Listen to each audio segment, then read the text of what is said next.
Gruodžio 4.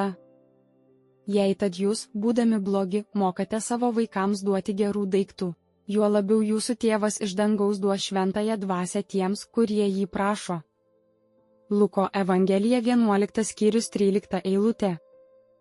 Jeigu visi pasišventę Viešpaties žmonės galėtų pasiekti tokią būseną, kaip pagrindiniu jų gyvenimo tikslu ir visos jų pagrindinės maldų mintys būtų prašymas daugiau šventosios dvasios, šventumo dvasios, tiesos dvasios, Kristaus dvasios, sveiko mąstymo dvasios, kokią tada palaimą gautų visi.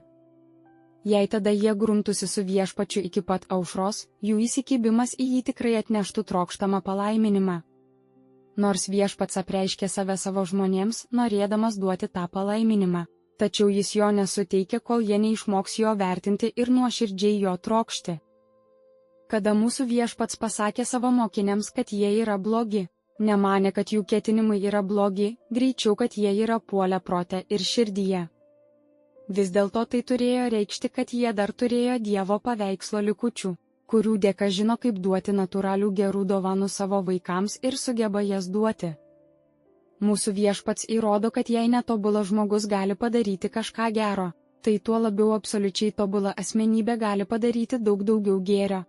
Tai reiškia, gali suteikti ir suteiks savo šventosios dvasios savo vaikams, kurie jo to prašo.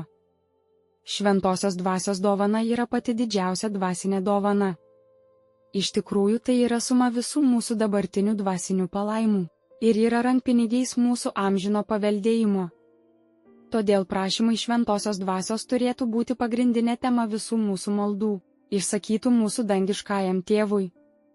Dievas visą tai duoda tiems, kurie yra jo. Klausimai. Ar šią savaitę meldžiausi ir prašiau šventosios dvasios? Kaip, kodėl, kokie buvo rezultatai? Jei tad jūs, būdami blogi, mokate savo vaikams duoti gerų daiktų, juo labiau jūsų tėvas iš dangaus duos šventąją dvasią tiems, kurie jį prašo. Luko Evangelija 11 skyrius 13 eilutė.